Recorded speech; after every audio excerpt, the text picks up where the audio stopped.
Gente, bom dia. Até que enfim os ovinhos saíram, mas eles ainda estão muito pequenininhos ainda. Não sei se vai dar para vocês verem não, mas eles estão mexendo. A mamãe estava agora alimentando eles. Eu não vou perturbar. Acho que semana que vem a gente consegue ver melhor. Mas olha que coisa mais bonitinha. Eles puseram capim demais dessa vez, nossa.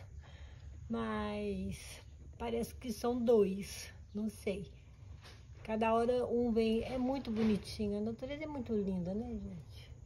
Muito obrigada por assistir o nosso canal e estar sempre compartilhando. A filmagem não tá boa não, mas dá pra ver alguma coisa.